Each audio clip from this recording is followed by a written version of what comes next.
Hello, thank you for joining us for the second video in our Revenue Thursdays video discussion series. Last week we had a great discussion about segmentation, and this week we're going to focus on buying incentives. One of the most obvious ways we can impact our revenue is by selling more tickets. And in order to sell more tickets, we need to understand why our ticket buyers decide to purchase. So let's think about why someone might buy a ticket to a performance. What motivates someone to purchase? Well, there are many reasons someone may purchase a ticket. It could be a program or title that they're interested in, and title itself is enough to be a motivator. It could be an artist that they really want to see. They might be loyal to your organization, so they see as much as they can. We really love those people. They might be looking for an activity to do for a night out with friends, and having fun with a group is the motivation. Or maybe they're looking for a date night activity. All of these things and more can be factors that motivate someone to buy a ticket and see a performance. These things all add up to determine how much a person values an experience. So there are all of these different motivating factors. Did you notice what I didn't list? I did not mention price, and here's why. Based on all of the various reasons someone might see a performance, they're going to inherently place some value on the experience. And then based on that value, which is unique to each person, they're going to look at the tickets and ultimately decide whether any of the prices offered match the value they place on the experience. If the price and the value match, they're probably going to buy.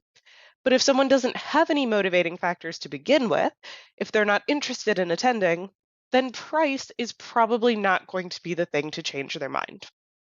Now, we will talk about pricing next week, but before we get there, it's important to recognize that while price may ultimately impact someone's decision to attend, it doesn't tend to be a motivating factor in and of itself. So if you think about all of your potential ticket buyers on a scale, from extremely likely to buy to extremely unlikely to buy, everyone falls somewhere on this scale. And the main factor that determines where they're going to fall is their motivation. So imagine a patron whose motivation puts them here on the scale, leaning towards unlikely to buy. Our job is to figure out how to bump them up the scale a bit and make them more likely to purchase a ticket. One way we can do that is by adding an incentive. If we can find the right incentive to offer, something that both adds value to the experience and aligns with a potential patron's intrinsic motivation, then we may just be able to increase their likelihood to purchase a ticket. So an incentive is something that increases the likelihood that someone will buy a ticket. In other words, it alters their value perception in such a way that makes their purchase more attractive. Incentives are intended to add value in some way, either by providing something extra or perhaps by providing the same amount of value but for less money. So things that make an incentive effective are, first of all, an incentive needs to offer a value that people actually want. If they don't want it, it's not going to be effective. Second, it needs to be cost effective for the organization. If the goal is revenue, then we don't want to offer this really cool perk to patrons, earn $5 per person, but the perk is going to cost us $10 per person to deliver on. And third, an incentive needs to be easy to communicate so that people understand the value and can quickly add it to the mental value calculation that's going on in their head. Now, there's a lot of different types of incentives we might use. Discounts are probably one of our most frequently used, and for good reason. They're flexible, they're easy to communicate, they don't have any inherent extra costs, and discounts can be really effective if used strategically. But remember that for discounts to work the way you want them to, you need to be deliberate and strategic about how you use them. If you offer too many discounts, they're going to stop having the intended effect. It's also important to research the right discount that will incentivize someone to purchase without sacrificing revenue. And you might do this through A/B testing, survey, or other research, basic ROI calculations. There's lots of ways to weigh that cost benefit of discounting, but taking the time to consider discounting as part of your overall revenue strategy is very important. Other incentives you could offer might be programming related. This could be added programming before or after the show, like talkbacks or panels, or it could be community building opportunities around the programming, like blackout performances or artist nights. Incentives could also be experiences, a chance to meet a cast member, attend a party, take pictures with a character. And incentives could be add-ons, like drinks or swag. There's tons of options for incentives. And in our discussion, I'd love to hear some of your creative ideas. But with so many options, how do you decide which incentives to offer and who to offer them to? To answer that question, I'd like to go back to last week's discussion on segmentation. Segmentation can be a great way to understand what audience members value. If we know what each segment of our audience values, then we can create and offer incentives that will add extra value to further motivate those people to buy. To demonstrate this, I have a few charts from one of Stratford Festival's segments. At the top, we have an indication of how adventurous this segment is when it comes to programming. Do they only see the most popular, well-known titles, or are they willing to take a chance on something that's a little bit less well-known? At the bottom, we have a chart of when they like to attend. This segment is pretty spread out, although their attendance peaks towards the end of the season. So from this, we can start to understand some motivations for this segment. They tend to lean towards less adventurous productions, and they see performances towards the end of the festival season.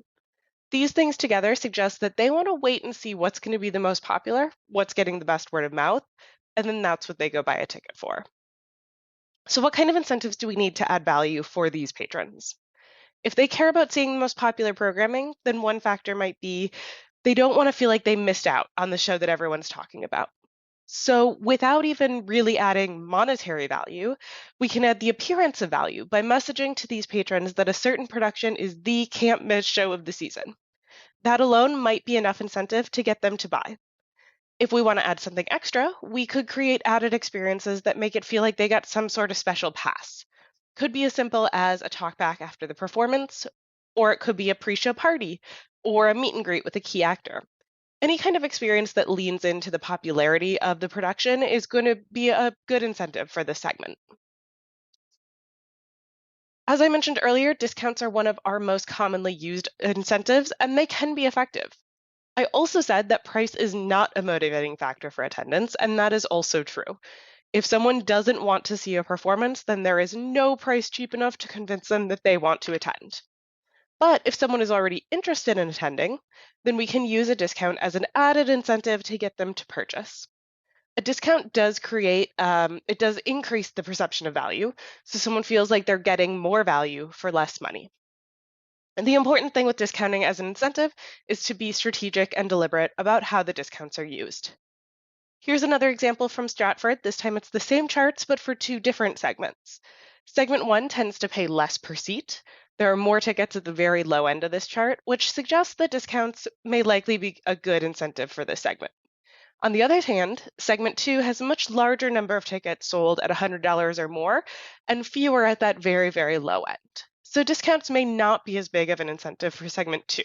We probably want to look to other incentives to get that segment to buy. Being aware of this difference will help us to target the right people with discounts so that we're not sending a bunch of discounts to everyone, which will ultimately be very bad for our revenue strategy over time. I think these examples from Stratford are really cool and really helpful in seeing how you can start to learn about your audience's motivations and which incentives are effective for different groups. But I hope it doesn't seem overwhelming if you haven't already done all of this segmentation work. So as far as where you can start, it's always good to start with some research. If you already have a segmentation, even if it's a really simple one, start tracking things like what price people are paying, which discount offers work for which group, and who is attending any extra events you might have. If you want some help getting started with this kind of research, let us know. We have lots of options. So that's it from me today. Thank you so much for watching this second video in our series, and I look forward to discussing the content with you on Thursday. For our discussion, I would love to hear what creative incentives you've tried or are thinking about trying, and I'd love to talk more about how you choose the right discounts to offer and who to send them to. I'm sure we'll have lots to talk about. I look forward to seeing you then.